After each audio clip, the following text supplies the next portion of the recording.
ඔයත් කැසියෝ මේඩ් ඉන් ජපන් original calculator එකක් හොයුවා හිටපු කෙනෙක්ද? එහෙනම් මෙන්න ඔයාලට විශේෂ අවස්ථාවක්. ඔයාලට පුළුවන් ලංකාවේ ඕතරයිස් සෙල්ලර් කෙනෙක් කරා ලංකාවේ කොහෙන්වත් ලැබෙන්නේ නැති විශේෂ දීමනාවක් යටතේ කැල්කියුලේටර් එකක් ලබා ගන්න. ඔයාලට කරන්න තියෙන්නේ පහළ නම්බර් එකට මැසේජ් එකක් දාන එක විතරයි. ඔන්ලයින් පේමන්ට් හෝ කැෂ් ඔන් ඩෙලිවරි මාර්ගයෙන් ඔයාලට පුළුවන් ඔයාගේ කැල් එක ගෙදරටම ගෙන්න ගන්න.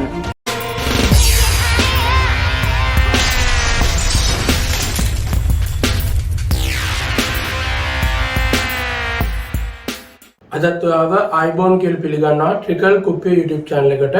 ඉතින් අද වීඩියෝ එකෙන් මම කතා කරන්නේ RLC circuits ගැන. ඉතින් ඔයාලා පළවෙනි එපිසෝඩ් එක බලලා නැත්නම් ඔයාලට පුළුවන් description එකේ තියෙන link එකට ගිහිල්ලා මේ වීඩියෝ එක බලන්න. ඉතින් අද වීඩියෝ එකෙන් මම කතා කරන්නේ series RLC circuit ගැන. ඉතින් අපි බලමු මොනවද අපිට series RLC circuit ගැන කතා කරන්න තියෙන්නේ කියලා. පියා මාතෘකාවට series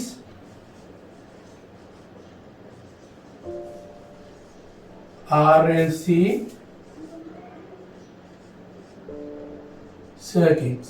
එතකොට series RLC circuit එකක් නම් අපි පළවෙනි එපිසෝඩ් එකේ කතා කරා සරලම ආකාරයේ resistor එක, inductor එක, capacitor එක මේවා තියෙන තැන් වෙනස් වෙන්න පුළුවන්. එතකොට මේ විදිහට voltage supply එකක් තියෙනවා. AC voltage supply එකක්. මෙතන යනවා instantaneous current එක සමානයි I max sin omega t. මෙතන Vs මෙයා කියන්නේ සිම්පල් අකුරු වලින්. මොකද AC සිග්නල් අපි ලියන්නේ සාමාන්‍යයෙන් සිම්පල් අකුරු පාවිච්චි කරලා. මෙතන තියෙනවා resistor එක, inductor එක, capacitor එක. එතකොට resistor එක හරහා තියෙන voltage එක මම ගන්නවා VR කියලා. resistor එක හරහා තියෙන voltage එක. ඊළඟට inductor එක හරහා තියෙන voltage එක මම ගන්නවා VL කියලා. capacitor එක හරහා තියෙන voltage එක මම ගන්නවා VC කියලා. එතකොට මේ විදිහට ගන්න පුළුවන්. ඊළඟට resistor එක හරහා තියෙන ප්‍රතිරෝධය අපි එක් ගන්නේ R කියලාමයි. resistor එකක් තියෙන්නේ. මෙතන තියෙනවා මෙතන තියෙන ඉන්ඩක්ටර් එකක්. එතකොට තියෙන රියැක්ටන්ස් එකක්. එතකොට අපි මේකට කියනවා ඉන්ඩක්ටිව් රියැක්ටන්ස් කියලා. එතකොට ඉන්ඩක්ටිව් රියැක්ටන්ස් එක අපි ලියන්නේ XL කියලා. මෙතන තියෙන කැපැසිටර් එකක්. එතකොට මෙතන තියෙනවා කැපැසිටිව් රියැක්ටන්ස් XC කියලා. එතකොට මේ විදිහට සර්කිට් එක ඇඳගෙන තියෙනවා. අපි ඉස්සෙල්ලාම බලමු වෝල්ටේජ් එකේ phasor diagram එක අඳින්නේ කොහොමද කියලා. phasor diagram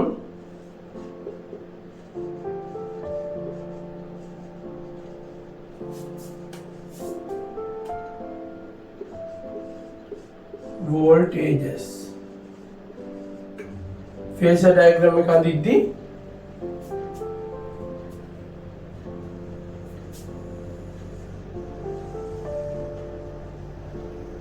මේ විදිහට ගන්නවා අපි. VL කියලා එකක් තියෙනවා. ඒ වගේම VC කියලා එකක් තියෙනවා. VR කියලා එකක් තියෙනවා. VR කියන්නේ කොහොමද මේ පැත්තට තියෙන්නේ VR කියන එක.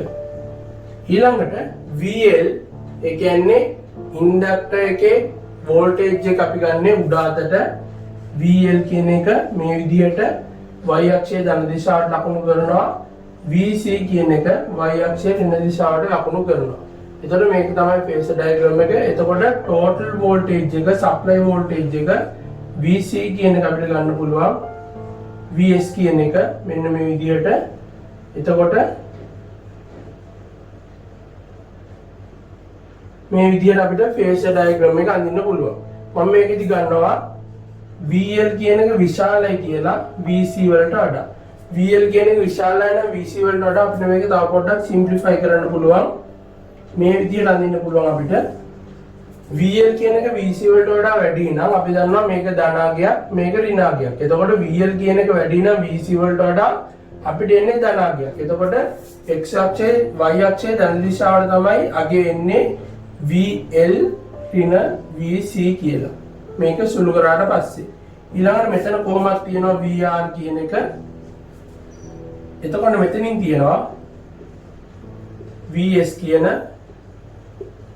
supply voltage එක. මෙතන තියෙනවා theta කෝණය. මෙතන තියෙනවා theta කෝණය. එතකොට මේ විදිහට ගන්න පුළුවන්. එතකොට මේ theta කෝණය අපිට ගන්න පුළුවන් tan theta සමානයි tan theta සමානයි සම්මුඛ බෙදීම බද්ධ පාදය. එතකොට tan theta සමානයි VL ඍණ VC බෙදීම VR. එතකොට මේක තමයි වෝල්ටේජ් එකේ ෆේසර් ඩයග්‍රෑම් එක. මේ තමයි ෆේස් ඇන්ගල් එක. ෆේස් ඇන්ගල් එක අපිට මෙන් ගන්න පුළුවන් θ සමානයි tan ඉන්වර්ස් VL ඍණ VC බෙදීම VR වලින්. එතකොට මේවා සුළු කරන හැටි මම කැල්කියුලේටර් එකෙන් කියලා දීලා තියෙනවා. ඔයාලට පුළුවන් ඩිස්ක්‍රිප්ෂන් එකේ link එකට ගිහිල්ලා කැල්කියුලේටර් එකෙන් කොහොමද මේ කෝණ සුළු කරන්න කියලා බලා ගන්න. එතකොට මේ විදිහට අපිට පුළුවන් ෆේස් ඇන්ගල් එක හොයාගන්න. දැන් අපි කරන්න යන්නේ VR VS කියන එක ලියන්න පුළුවන් අපිට. මේකෙන් ගමු අපි VS කියන එක ලියන්න පුළුවන්.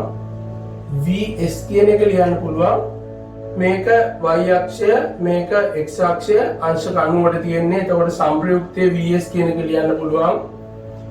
VR වර්ගය ධන VL ඍණ VC වල වර්ගයේ වර්ගමූලය කියලා. එතකොට මේ විදිහට මේක ලියා ගන්න පුළුවන්.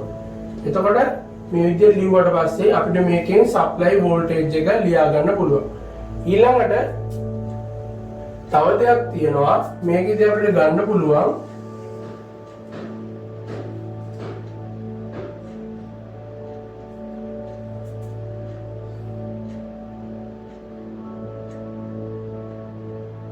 VR කියන එක.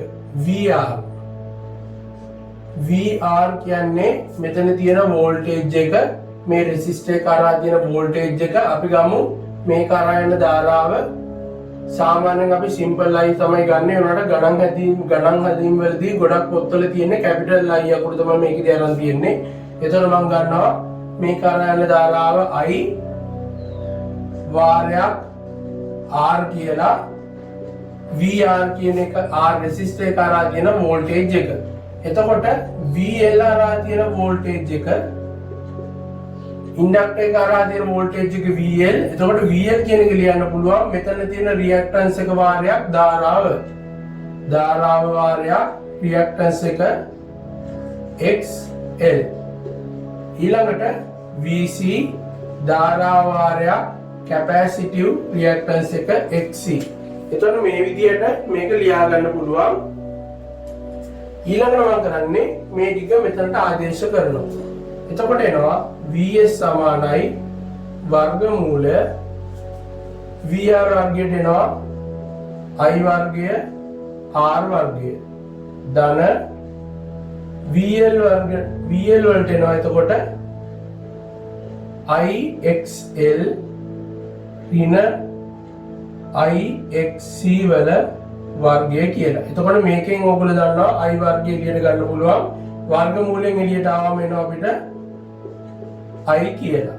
I වාරයක්, මෙතනින් එනවා R වර්ගය ධන, මෙතනින් එනවා XL ඍණ XC වල වර්ගය කියලා. එතකොට අපි මෙන්න මේ කොටසට අපි කියනවා ඉම්පීඩන්ස් එක, ටෝටල් ඉම්පීඩන්ස් එක Z කියලා. එතකොට Z කියන එක ලියන්න පුළුවන් R වර්ගය ධන XL ඍණ XC වල වර්ගයේ වර්ගමූලය කියලා. ඇත්තටම මේකෙන් එන්නේ ඉම්පීඩන්ස් එකේ පෝලර් ෆෝම් එක. එහෙම නැත්නම් මාපාංකයේ විශාලත්වය තමයි මේකෙන් එන්නේ. එතකොට අපිට මේ වෙනුවට ලියන්න පුළුවන් VS සමානයි I Z කියලා. එතකොට මේ විදිහට ලිව්වොත් එහෙම අපිට පුළුවන් මේ සර්කිට් එකේ ගණන් හදාගන්න. මේ තියෙන්නේ සප්ලයි වෝල්ටේජ් එක, මේ තියෙන්නේ සප්ලයි කරන්ට් එක IS කියන එක, මේ කරා යන ධාරාව මුළු ධාරාව, මෙතන තියෙන්නේ ඉම්පීඩන්ස් එක. ඉම්පීඩන්ස් එක කියන්නේ මේ තුනම හරහා ඇති වෙන බාධකය. එතකොට ඉම්පීඩන්ස් එක මේ විදිහට ලියන්න පුළුවන්. VS සමානයි I වාරයක් Z කියලා අපිට මේක ලියා ගන්න පුළුවන්. දැන් අපි ෆේසර් ඩයග්‍රෑම් එක අඳිමු ඉම්පීඩන්ස් වලට. ඉම්පීඩන්ස් එකට ෆේසර් ඩයග්‍රෑම් එක ඇඳුත් එහෙම අපිට ගන්න පුළුවන්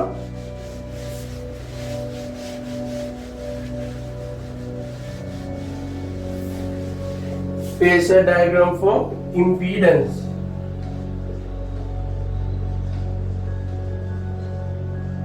හොඳට මතක තියාගන්න ඉන්ඩක්ටර් එකේ වෝල්ටේජ් එක තියෙන්නේ y අක්ෂය ධන දිශාවට, කැපැසිටර් එකේ වෝල්ටේජ් එක තියෙන්නේ y අක්ෂය ඍණ දිශාවට. ඒ අතරම තමයි මේකෙදි ඉම්පීඩන්ස් උත් ක්‍රියාත්මක වෙන්නේ. එතකොට phasor diagram එක ගත්තොත් මේ විදිහට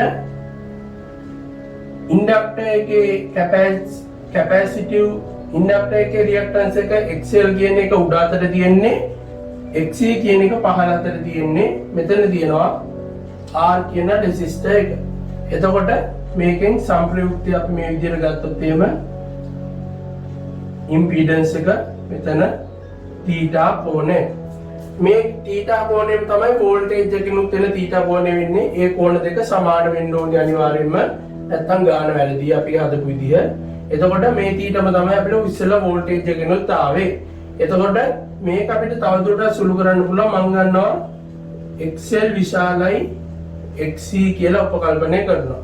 එතකොට අපිට ඉස්සෙල්ලා වගේම ලියන්න පුළුවන් XL විශාලයි XC නම් මේ දෙක සුළු කරාට පස්සේ අපිට එන්නේ XL කියලා. උඩ අතට XL, මෙතනින් එනවා R. මේක සුළු කරාට පස්සේ මෙතනින් මේ විදිහට කෝණයක් එනවා. මේක ඉම්පීඩන්ස් එක, මේක θ කෝණය. එතකොට tan θ සමානයි XL ඍණ XC මෙතන එන්න ඕනි. tan θ සමානයි XL ඍණ XC බෙදීම R. එතකොට මේකනුත් අපිට ෆේස් ඇන්ගල් එක හොයාගන්න පුළුවන් tan ඉන්වර්ස් වලට ගිහිල්ලා. එතකොට ඉම්පීඩන්ස් එක කියන එක අපිට ඉස්සෙල්ලා වගේම ගන්න පුළුවන්. ඉස්සෙල්ලා අපිට ආව සූත්‍රයක්. ඒ සූත්‍රය මේකෙන් අපිට ඔප්පු කරගන්න පුළුවන්. මේ දෙක ලම්බකයි. සම්ප්‍රයුක්තය හොයන්නේ ඉම්පීඩන්ස් එකේ විශාලත්වය R වර්ගය ධන XL ඍණ XC වල වර්ගයේ වර්ගමූලය. එතකොට අපිට XL ඍණ XC කියන එක ලියන්න පුළුවන් x කියලා. එතකොට z සමානයි R වර්ගය ධන x වර්ගයේ වර්ගමූලය. ඇත්තටම මේ z කියලා කියන්නේ එක්ක සංකීර්ණ සංඛ්‍යාවක්, එහෙම නැත්නම් තාත්වික සංඛ්‍යාවක්, එහෙම නැත්නම් තාත්වික සහ සංකීර්ණ සංඛ්‍යා දෙකම තියෙන කම්බිනේෂන් එකක් වෙන්න පුළුවන්. ඒ කියන්නේ z කියන එක අපිට ලියන්න පුළුවන් z සමානයි x ධන i y ආකාරයට තමයි මේක ලියා ගන්න පුළුවන් වෙන්නේ ji ආකාරයට.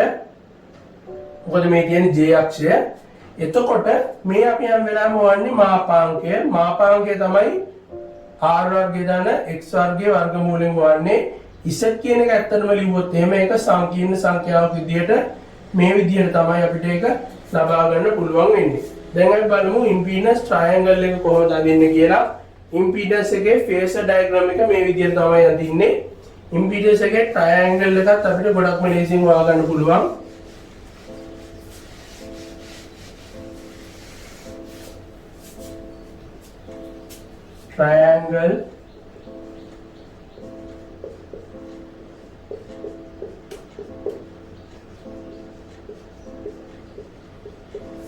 triangle of impedance. එතකොට මේ පැත්තට තිබ්බා R කියලා impedance එකක්. මෙතනට තියෙනවා මේ විදිහට XL, මෙතන තියෙනවා XC. එතකොට සම්ප්‍රයුක්තය මේ විදිහට මේ දෙකේ මම ගන්නවා ඉස්සෙල්ලා වගේම XL විශාලයි XC කියලා. එතකොට මෙන්න මේ වගේ අගයක් තමයි ඉන්නේ සම්ප්‍රයුක්තය. එතකොට මෙන්න මෙතනින් මෙහෙම යා කරාට පස්සේ මේක θ කෝණය, මෙන්න මේ උස අපිට එනවා XL ඍණ XC කියලා. එතකොට tan θ සමානයි ඉස්සෙල්ලා වගේම XL ඍණ XC බෙදීම R කියලා ගන්න පුළුවන්. එහෙම නැත්නම් අපිට මේකේ ට්‍රයැන්ගල් එක අඳින්න පුළුවන් කෙලින්ම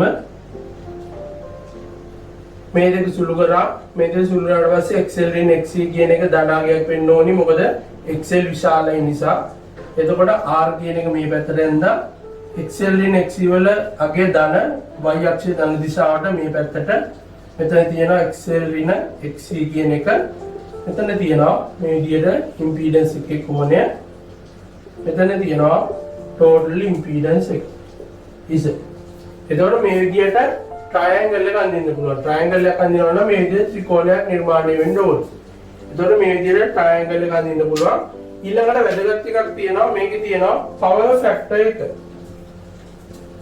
RS series RSC circuit එකේ power factor එක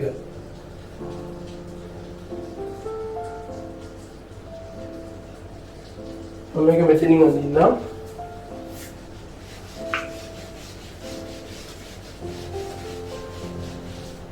power factor එක ගත්තොත් එහෙම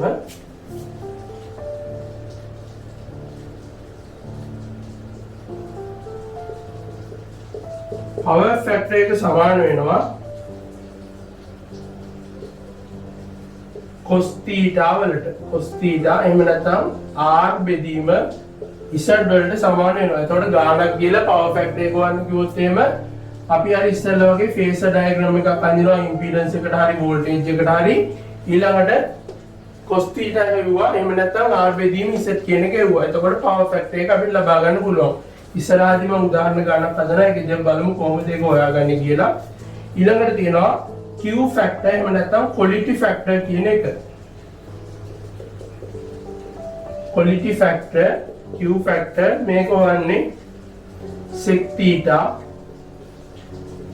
එහෙම නැත්නම් z බෙදීම r එකයට cos theta and sec theta කියන්නේ එතකොට z බෙදීම r කියන එක quality factor එක. P factor එකට අපි කියනවා මේකට power factor එකට අපි කියනවා P factor කියලා සමහර තැන්වල ඊළඟට apparent current එක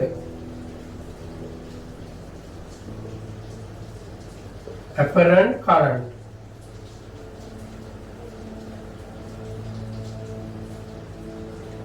ඒක සමාන වෙනවා VS වාරයක්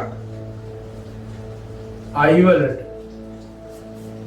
VS වාරයක් I වලට දැන් අපි දන්නවා VS සමානයි I වාරයක් Z කියලා. එතකොට මම මේකෙදි VS වෙනකොට මේක ආදේශ කරලා තියෙනවා අපිට I වර්ගය Z කියලා. එතකොට මේ සමීකරණ දෙකම පාවිච්චි කරන්න පුළුවන්. ඔයගොල්ලන්ට මතක තියාගන්න පුළුවන් මේ V සමානයි IR කියන සමීකරණය තමයි මේකෙදි පාවිච්චි වෙන්නේ. R කියන්නේ අපි ඉස්සෙල්ලා හැදුවේ රෙසිස්ටර් එකක් තියෙන ගණන් විතරයි. ඒතකොට රෙසිස්ටර් එකක් තියෙන ගණන් විතරක් වලදී බාධා වෙන්නේ රෙසිස්ටන්ස් එක විතරයි. හැබැයි මෙතන කැපැසිටර් තියෙනවා ඉන්ඩක්ටර් තියෙනවා. එතකොට රෙසිස්ටර් එක වෙනුවට අපි ඇත්තටම බාධාවට කියන්නේ ඉම්පීඩන්ස් එක කියලා. ඉම්පීඩන්ස් එක කොටස් තුනකට බෙදුවා රෙසිස්ටර් එක කැපැසිටර් එක ඉන්ඩක්ටර් එක කියලා. එතකොට රෙසිස්ටර් එක විතරක් තියෙන නිසා තමයි අපි V සමානයි IR කියලා දැම්මේ. දැන් මේකෙදි කැපැසිටර්ස් තියෙනවා ඉන්ඩක්ටර්ස් තියෙනවා. ඒක නිසා අපිට R කියලා යොදන්න බෑ. සම්පූර්ණ තුනම ගන්න නිසා Z කියලා තමයි යොදන්න වෙන්නේ. එතකොට V සමානයි IR කියන සමීකරණයම R වෙනුවට ඉම්පීඩන්ස් එක යොදලා Z කියන එක මේ විදිහට ගන්න පුළුවන්. සාමාන්‍ය ගණන් වගේම තමයි මේ ගන්නු. මෙතන තියෙන ඇක්ටිව් පවර් එක. Active power.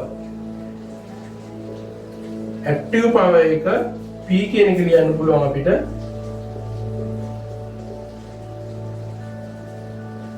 I වර්ගය R එහෙම නැත්නම් අපිට මේක ලියන්න පුළුවන් VI cos theta කියලා. I වර්ගය R එහෙම නැත්නම් VI cos theta. ඊළඟට reactive power එක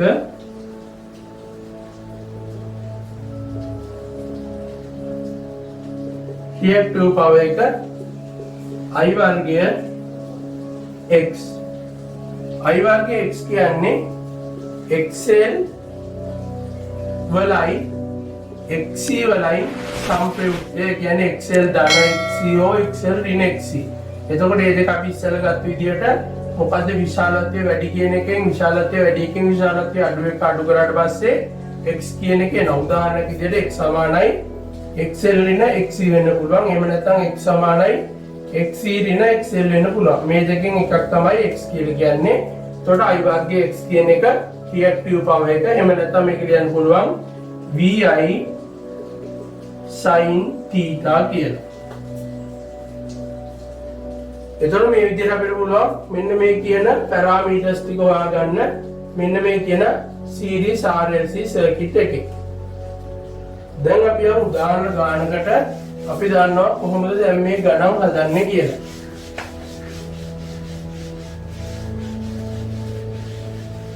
හරිම ලේසි ගණන් වර්ගයක් මේක මුලින් ඉඳන් අල්ලගන්න.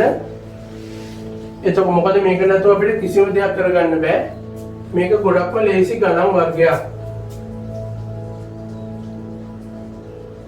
A series RLC circuit. මම මේකෙදි ගාන ලියන්න නැතුව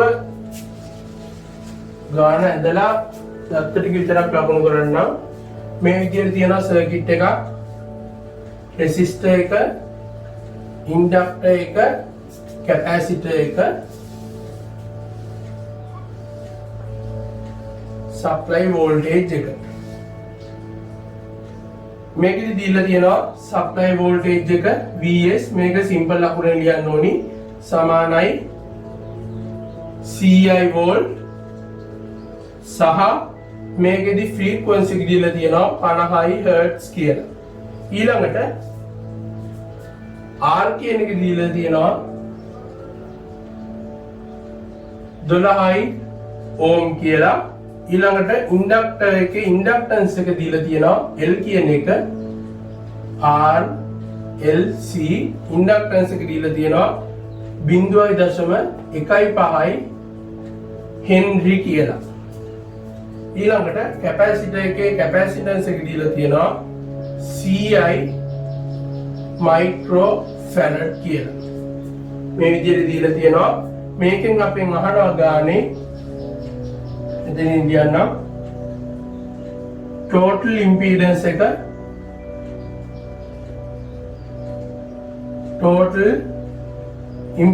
එක Z කියන එක අහනවා. ඊළඟට අහනවා දෙවෙනි එක විදිහට circuit current එක මොකද යන current එක total current ඒ කියන්නේ මේ කරා යන ධාරාව මම මේ කැපිටල් ලකුණෙන් ගන්නම්.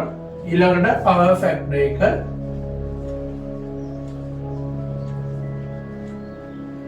ඊළඟට කියනවා voltage එකේ phasor diagram එක අඳින්න කියලා.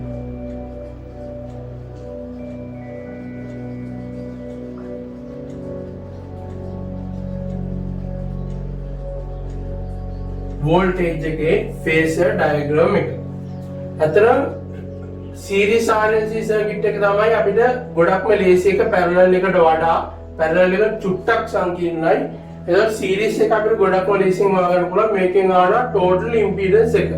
total impedance එක කියන්නේ මෙතන තියෙන resistor එක, මෙතන තියෙන inductor එක, මෙතන තියෙන capacitor එකෙන් එකතු වෙලා එන සම්පූර්ණ බාධකය.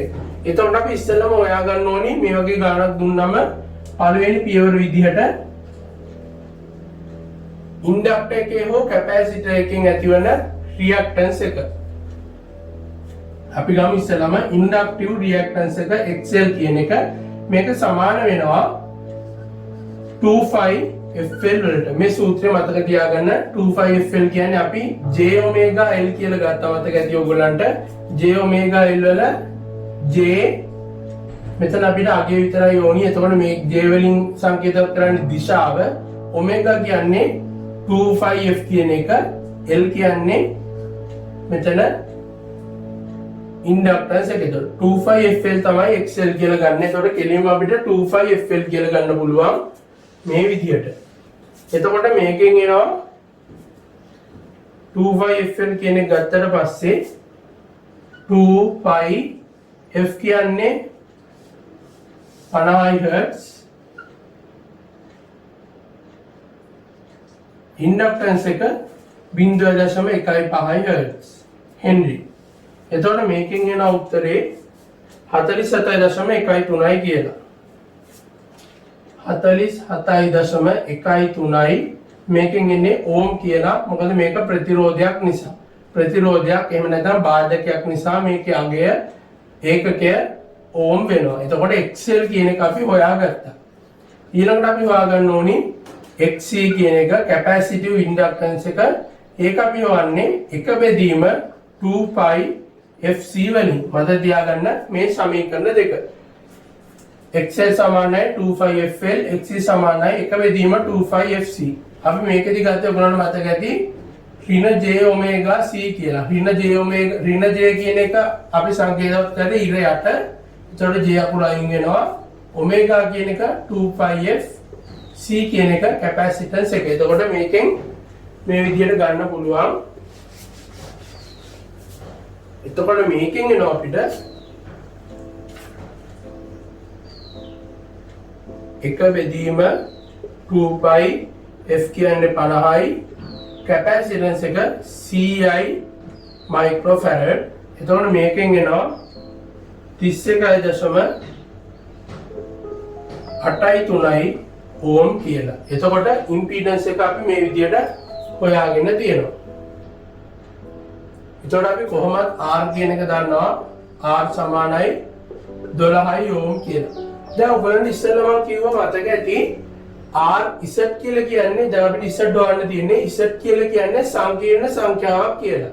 එතන මේකේ total impedance එක කියලා අහන්නේ Z කියන එක. එතකොට Z කියන එක අපිට ලියන්න පුළුවන්. අපි උදාහරණයක් විදිහට ගමු. මේක උදාහරණයක් මම ගන්නවා මෙතනදී. මෙතන ප්‍රතිරෝධය CI ඕම් කියලා. මෙතන ප්‍රතිරෝධය CI ඕම්. මෙතනින් මේ විදිහට සුළු කරාට පස්සේ අපිට යන ප්‍රතිරෝධය අපි ගමු 30යි ඕම් කියලා. මෙතනින් එනවා මේක සුළු කරාට පස්සේ 10යි ඕම් කියලා. එතකොට මම කියුවා මේක සංකීර්ණ සංඛ්‍යාවක් විදිහට ලියන්න පුළුවන් කියලා. එතකොට ඉම්පීඩන්ස් එක සංකීර්ණ සංඛ්‍යාවක්. ඒකේ තාත්වික කොටස වෙන්නේ රෙසිස්ටර් එකේ තියෙන කොටස. එතකොට Z සමානයි අපි දන්නවා x දාන JY කියලා විදිහට මම ලියන්න පුළුවන් කිව්වේ. එතකොට x කියන තාත්වික කොටස තමයි රෙසිස්ටර් එකෙන් ඉන්නේ CI ඕම් කියන එක. ධන මෙතනින් එනවා 30යි ඕම් කියන එක 10යි ඕම් කියන එක. ඒ දෙකම මේ විදිහට අතාත්වික කොටස් විදිහට තමයි මේකෙදි එකතු වෙන්නේ. එතකොට මේකෙදි L කියලා කියන්නේ අපි දන්නවා y අක්ෂයේ ධන දිශාවට. එහෙම නැත්නම් ධන j කියන එක විදිහට තමයි අපි සංකේතවත් කරන්නේ. එතකොට 30 j කියලා අපිට ලියන්න පුළුවන්. හැබැයි කැපැසිටර් එක තියෙන්නේ y අක්ෂයේ ඍණ දිශාවට. ඒ කියන්නේ ඍණ j කියන එක. එතකොට ඍණ 10යි j. එතකොට මේකෙන් ලියන්න පුළුවන් අපිට 100 ධන 20යි j කියලා. එතකොට මේක තමයි ඉම්පීඩන්ස් එක ලියන ක්‍රමය. එතකොට මේක තමයි ඉම්පීඩන්ස් එක කියලා කියන්නේ. ඉම්පීඩන්ස් එකේ පෝලර් ෆෝම් එක ඉම්පීඩන්ස් එකේ මාපාංකය තමයි 100 ධන 20 වර්ගයේ වර්ගමූලය කියලා කියන්නේ. එතකොට මේ තියෙන්නේ x කියන එක. මම ඉස්සෙල්ලා ඔයගලන්ට කිව්වා x සමානයි xl ඍණ xc එහෙම නැත්නම් xc ඍණ xl කියලා ගන්න පුළුවන් කියලා. එතකොට මේකෙදී අපිට ඇවිල්ලා තියෙන්නේ xl ඍණ xc කියන එක. මොකද xl කියන එක විශාල නිසා. එතකොට මෙන්න මේ දෙවෙනි එකෙන් තමයි මේ x කියන එක ඇවිල්ලා තියෙන්නේ. එතකොට මේ තියෙන්නේ r වර්ගයේ ධන x වර්ගයේ වර්ගමූලය කියන එක. එතකොට මේකෙදි කෝණය හොයන්න ඕනි වුණොත් එහෙම අපි කෝණය හොයන්නේ ගොඩක්ම ලේසි. කෝණය හොයන එක කෝණය හොයන්නේ tan θ. tan θ සමානයි xl ඍණ xc කියන්නේ x කියන එක බෙදීම r. ඒ කියන්නේ සංකීර්ණ සංඛ්‍යාව උඩ තියෙන්න ඕනි 20 බෙදනවා තාත්වික සංඛ්‍යාව 100 tan θ.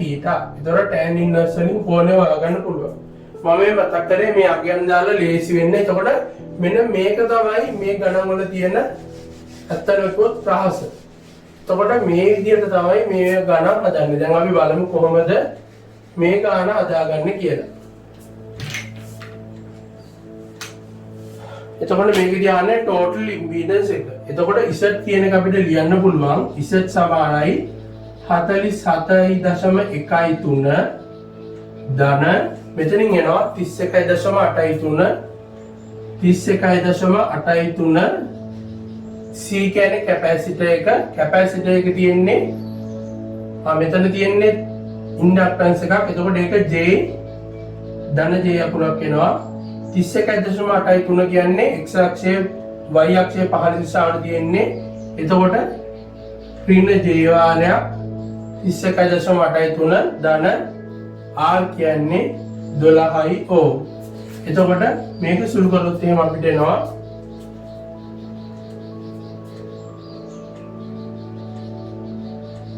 12 ධන මේකෙන් මේක අඩු කරන්න ඕනි.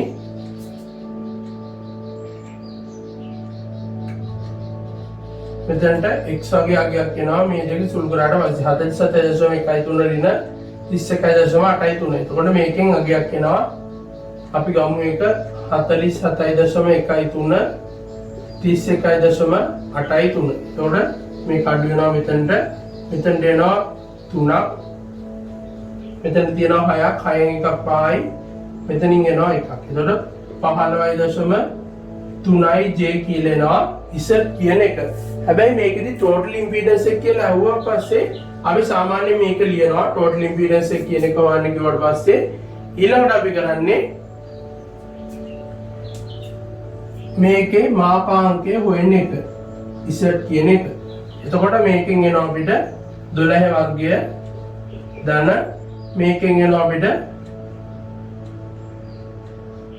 15.3 වර්ගයේ වර්ගමූලය අගය එනවා 19.4යි ඕම් කියලා. දැන් එතකොට ඉම්පීඩන්ස් එකේ විශාලත්වය හෙව්වා. ඒ වගේම අපි මේකෙන් සාමාන්‍යයෙන් ටෝටල් ඉම්පීඩන්ස් එක යවුවට පස්සේ කෝණයක් හොයනවා සාමාන්‍යයෙන්. එතකොට tan θ සමානයි අතාත්වික කොටස 15.3 බෙදන්න ඕනේ තාත්වික කොටසේ. එතකොට මේකෙන් එනවා අපිට කෝණය tan θ කියන එක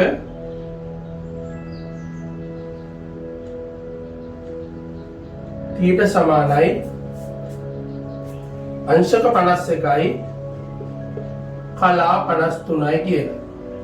එතකොට මේකෙන් එනවා අංශක 51යි කලා 53යි කියලා. එතකොට මේක තමයි total impedance එක. එතකොට අපි මේකදී impedance එකේ diagram එක අඳින්න නැතුව හැමදේම හොයාගෙන ඉවරයි.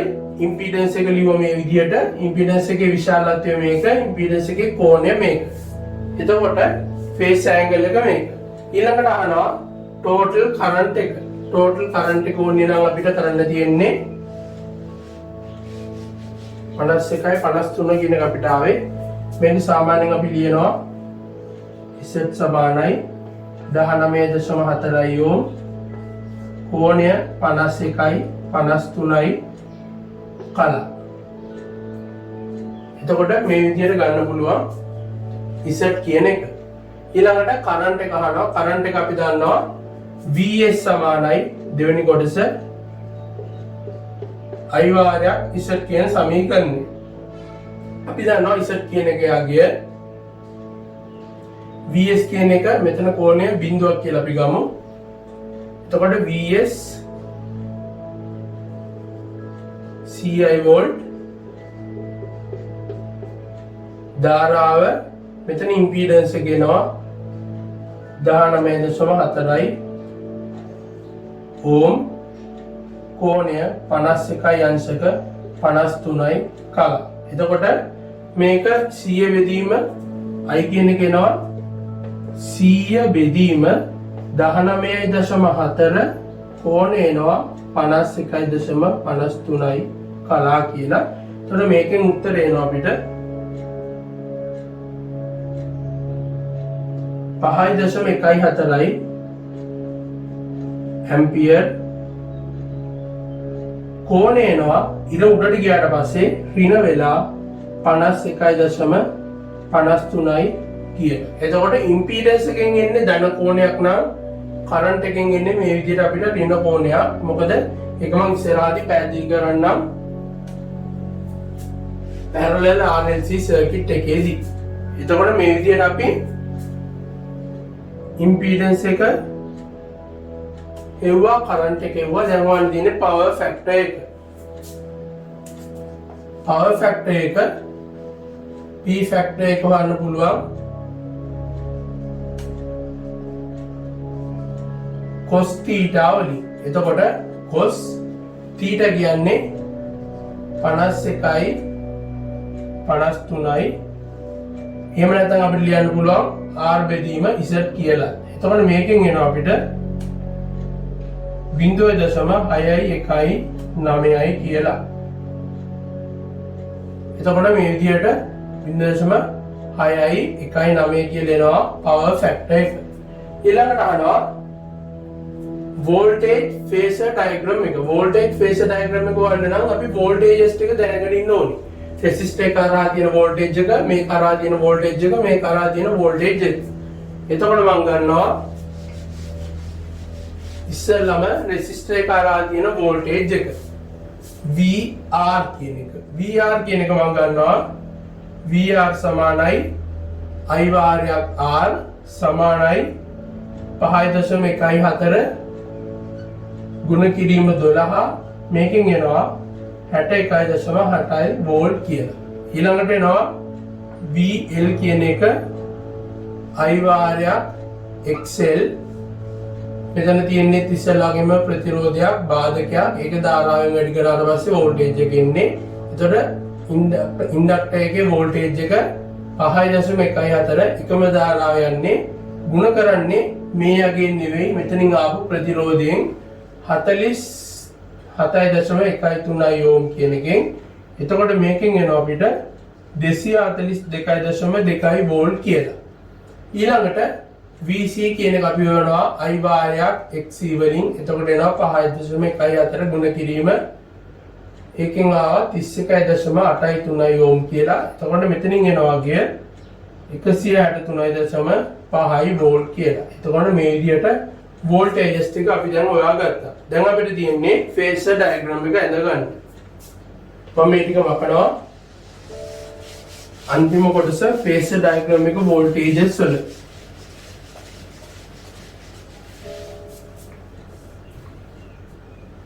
resistor එක කරා තියෙන voltage එක මේ විදිහට ගත්තොත් අපි දන්නවා 61.7යි voltage එක.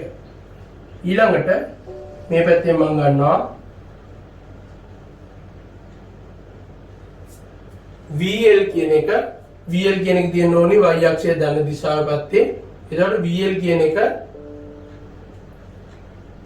VL සමානයි 242.2 වෝල්ට්. VC කියන එක 163.5 වෝල්ට්. එතකොට මේකෙන් විශාල මොකද්ද?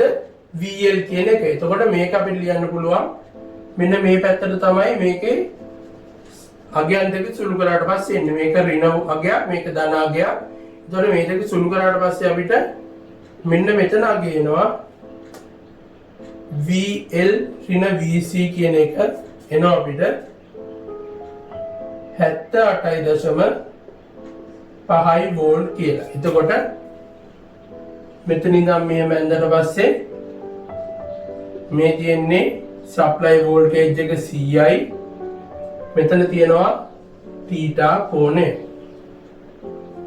එතකොට මේ විදිහට අපිට වෝල්ටේජ් phasor diagram එක අඳින්න පුළුවන්. සාමාන්‍ය phasor diagram එක මේ විදිහට තමයි අඳින්නේ. මේ දෙක ලකුණු කරලා මෙතනින් සුළු කිරීම කරලා මේ විදිහට θ කෝණයක් නිර්මාණය කරනවා. එතකොට අපි බලමු මේක tan θ කෝණය මොකද්ද වෙන්නේ කියලා. tan θ සමානයි 78.5 බෙදනවා 61.7. එතකොට මේකෙනුත් එන්නේ θ කියන එක අංශක 51.49 කලා කියන එක. ඒ කියන්නේ අර ආපු කෝණයම තමයි මෙතනදී එන්නේ. පොඩි වෙනසක් වෙලා තියෙන්නේ.